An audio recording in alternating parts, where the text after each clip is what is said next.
नमस्कार।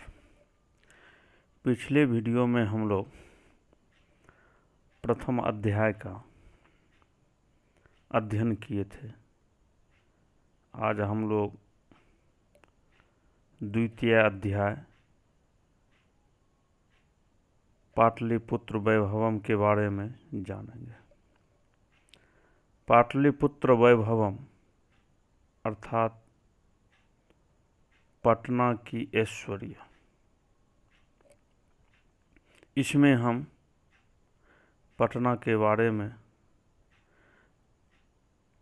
जानकारी प्राप्त करेंगे। पाटलिपुत्र वैभवम।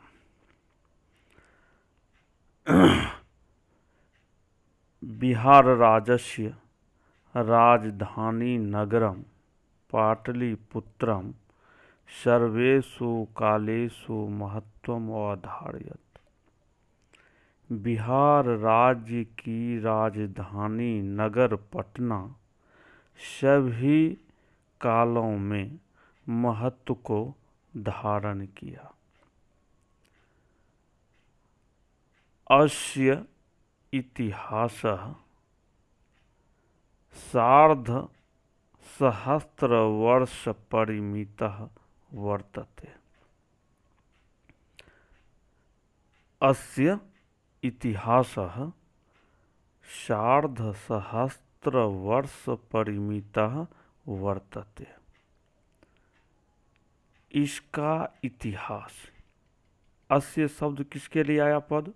बिहार के लिए, अर्थात पाटलिपुत्र के लिए। तो इसका इतिहास सार्धसहस्र, सार्ध मतलब आधा, सहस्त्र मतलब हजार, द्वय मतलब दो, तो 2000 और 500 कितना हो गया? 2500। तो इसका इतिहास 2500 वर्ष पुराना है, अर्थात इसका इतिहास 2500 वर्षों का है। अर्थात 2500 वर्ष पहले पटना में क्या थे?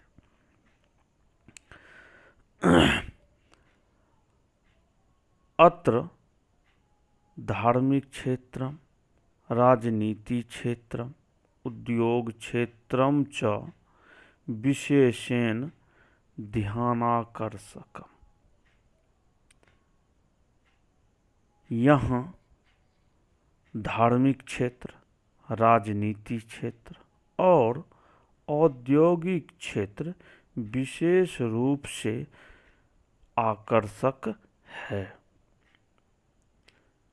वैदेशिकाः यात्रिनः मेगास्थनीज, फाहियान, ह्वेनसांग इतिशंग प्रभृतयः पाटलिपुत्रस्य वैभवं स्वस्मरण ग्रंथेषु चक्रुः। विदेशी यात्री अर्थात विदेशी यात्रीगण मेगास्थनीज, फाहियान, ह्वेनसांग, इतिशंग आदि ने पाटलिपुत्र का वर्णन अर्थात पटना का वर्णन अपने अपने स्व मतलब अपने अपने स्मरण ग्रंथों में किए हैं। पाठे अस्मिन् पाटलिपुत्र वैभवस्य सामान्यः परिचयो वर्तते। इस पाठ में पाटलिपुत्र की समृद्धि का अर्थात पाटलिपुत्र के ऐश्वर्य का सामान्य परिचय है। प्राचीनेषु भारतीयेषु नगरेषु अन्यतमं पाटलिपुत्रम् अनुगंगम वसत विचित्रम महानगरम बभूव। प्राचीन भारतीय नगरों में श्रेष्ठ पाटलिपुत्र गंगा के समीप बसा हुआ एक अद्भुत महानगर है। तद विषये दामोदर गुप्तो नाम कविः कूटनीमताख्ये काव्ये कथयति। दामोदर गुप्त नामक कवि ने कूटनीम नामक काव्य में कहते हैं,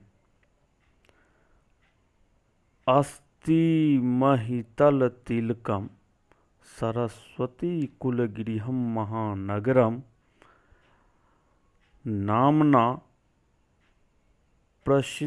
नामना पाटलिपुत्रम परिभूत पुरंदर स्थानम।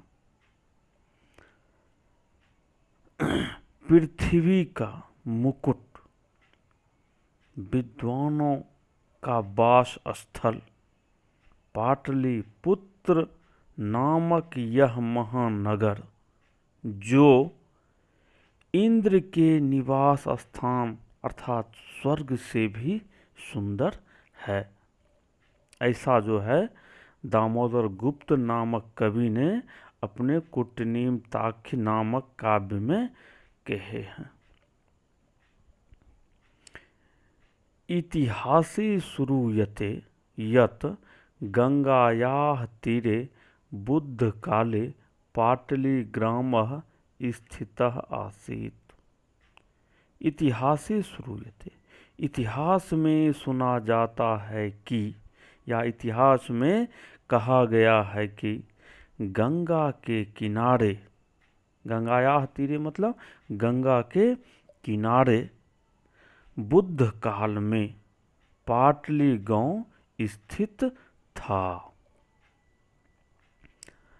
यत्र च भगवान बुद्धः बहुकृत्वं समागतः। यहाँ भगवान बुद्ध अनेक बार आए थे।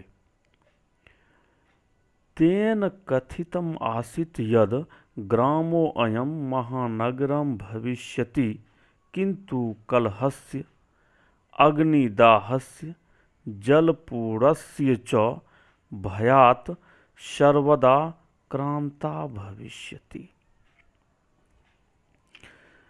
उनका ही कहना था, अर्थात भगवान बुद्ध का कहना था कि यह गांव महानगर होगा, यह गांव भविष्य में महानगर होगा, किंतु कलह अर्थात झगड़ा, अग्निदाह और बाढ़ के भय से हमेशा प्रभावित रहेगा।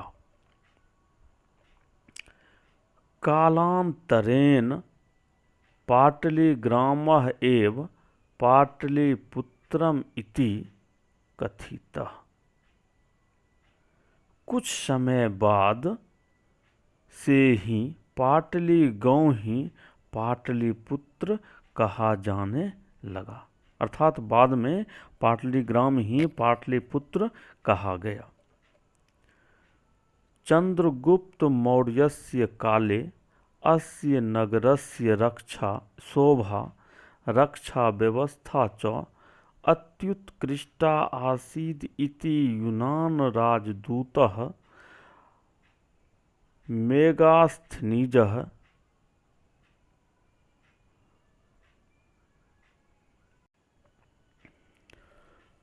मेगास्थनीज स्वस्मरण ग्रंथेषु निरूपयति। चंद्रगुप्त मौर्य के समय में इस नगर की शोभा अर्थात सुंदरता और रक्षा व्यवस्था बहुत अच्छी थी, ऐसा यूनान के राजदूत मेगास्थनीज अपने स्मरण ग्रंथों में कहे हैं। अस्य नगरस्य वैभवं प्रियदर्शिनः अशोकस्य समये सूत्रां समृद्धम्। इस नगर की सुंदरता प्रियदर्शी अशोक के समय में बहुत ही अच्छा था। बहुकालम पाटलिपुत्रस्य प्राचीना सरस्वती परंपरा प्रावर्तत इति राजशेखरः स्वकाव्यमीमांसा ग्रंथे स्वकाव्यमीमांसा नाम के कवि शिक्षा प्रमुखे ग्रंथे सादर स्मरति। बहुत समय तक पटना की प्राचीन सरस्वती परंपरा चलती रही। इस प्रकार या ऐसा विचार राजशेखर कौन है? कवि हैं। राजशेखर ने अपने काव्य मीमांसा नामक कवि शिक्षा प्रमुख ग्रंथ में वर्णन किए हैं। इस प्रकार वर्णन है।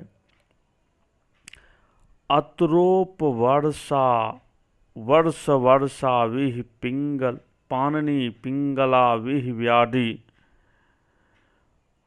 वर रुचि पतंजलि इह परीक्षिता ख्यातिम उपजगमु। यहाँ वर्षों बाद वर्षों अर्थात यहाँ प्रत्येक वर्ष मतलब प्राचीन काल में प्रत्येक वर्ष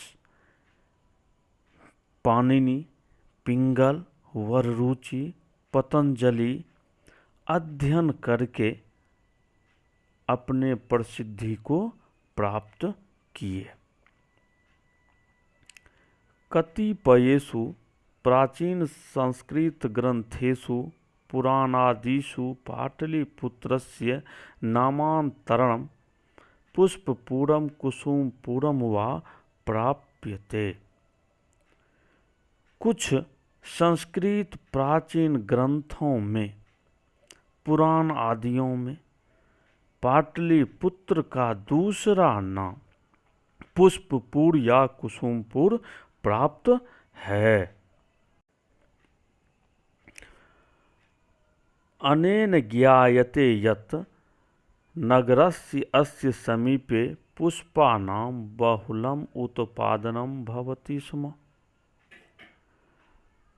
इससे ज्ञात होता है कि इस नगर के समीप फूलों की बहुत अधिक उत्पादन होती थी।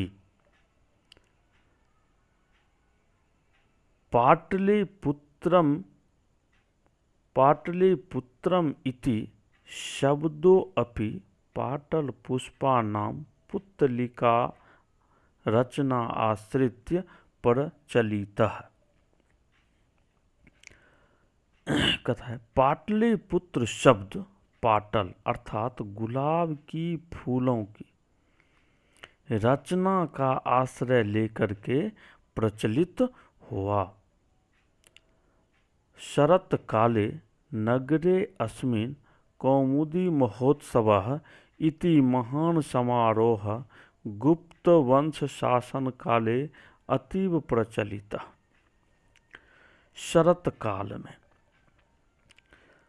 काल में इस नगर में कौमुदी महोत्सव नामक विशाल उत्सव अर्थात महोत्सव गुप्त वंश के शासन काल में बहुत अधिक ही प्रचलित था।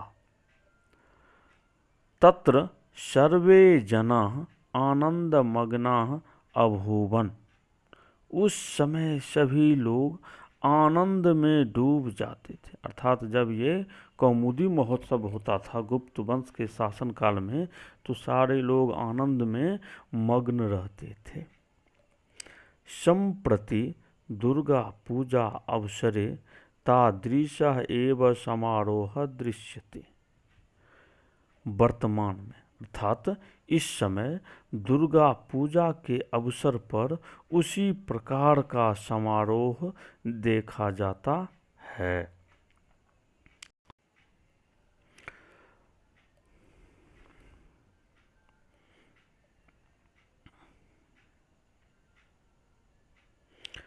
कालचक्रवशाद् यद्यपि मध्यकाले पाटलिपुत्रं वर्षसहस्रपरिमितं जीर्णताम् अन्वभूत्।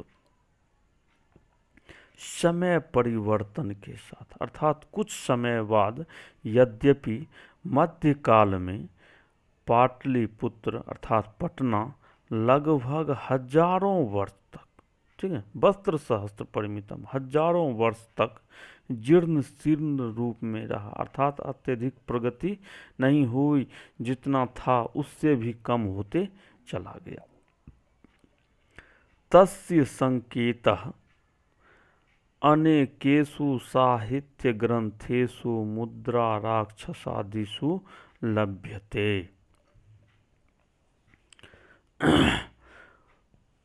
तो इसका संकेत जो है, तस्य संकेत है मतलब इसका संकेत अर्थात उसका संकेत, मतलब जीर्णता का संकेत अनेक साहित्य ग्रंथों, मुद्रा राक्षस आदियों में प्राप्त है। मुगल वंश काले अस्य नगरस्य समुद्धारो जाता। मुगल वंश के शासन काल में इस नगर का अत्यधिक विकास हो गया।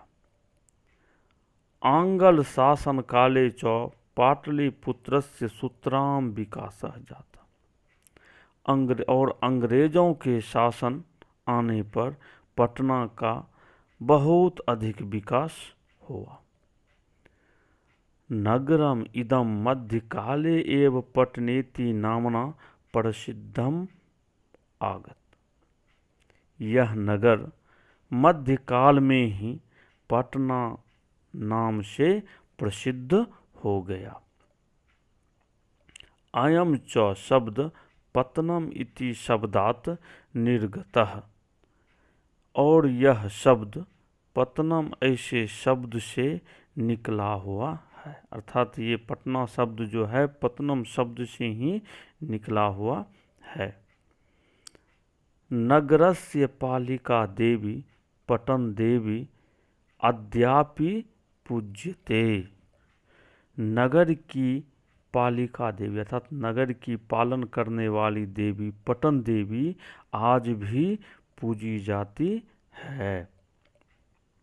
संप्रति पाटलिपुत्रम अति विशालम वर्तते। बिहार राज्यस्य राजधानी च अस्ति। इस समय पाटलिपुत्र बहुत विशाल है और बिहार राज्य की राजधानी है। अनुदिनम नगरस्य विस्तारः भवति। प्रतिदिन नगर का विस्तार होता है या हो रहा है। प्रत्येक दिन क्या हो रहा है? नगर का विस्तार हो रहा है। अस्य उत्तरस्याम दिशि गंगा नदी प्रवहति। इसके उत्तर दिशा में अर्थात पटना के उत्तर दिशा में गंगा नदी बहती है। तस्या उपरि गांधी सेतु नाम एशिया महादेशस्य दीर्घतमः सेतु किम च रेलयान सेतु अपि निर्मीयमानो वर्तते।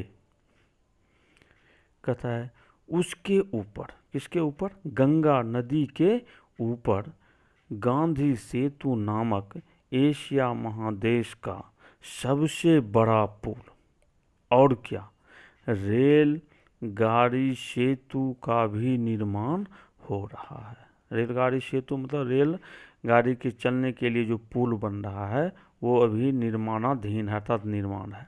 तो जिस समय पुस्तक ये छपा उस समय जो है ये निर्माण का कार्य चल रहा था, लेकिन अब जो है वह चालू हो गया। लेकिन पुस्तक के अनुसार वो क्या है?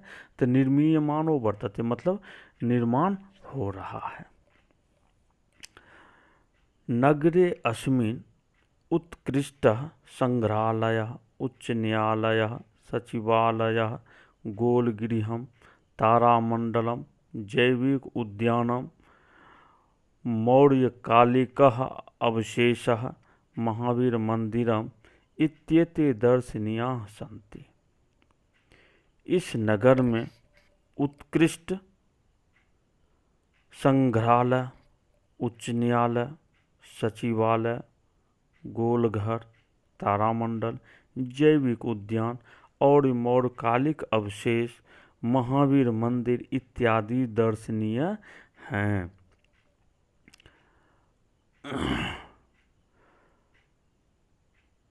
प्राचीन पटना नगरे सिख संप्रदायस्य पूजनीय स्थलम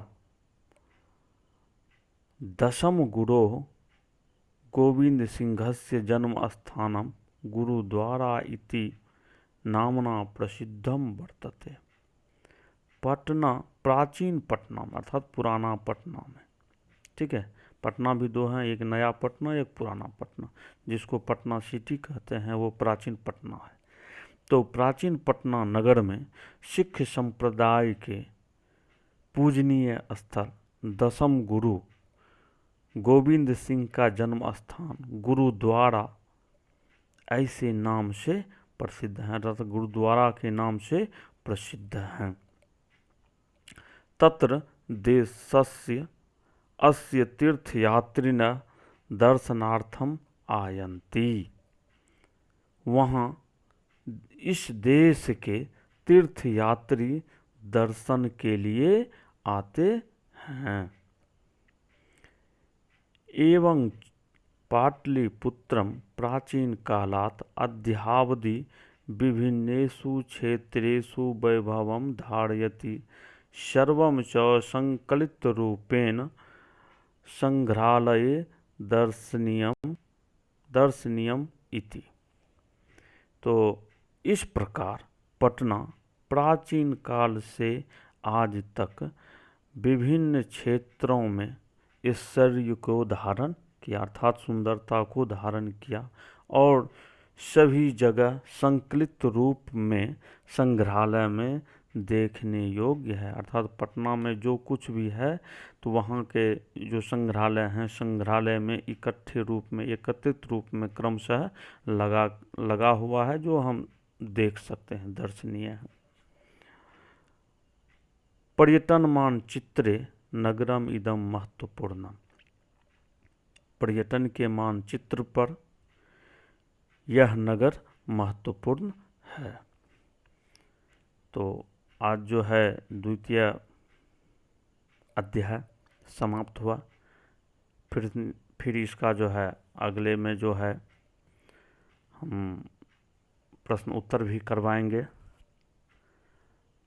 जो भी त्रुटि है आप कमेंट बॉक्स में डालेंगे।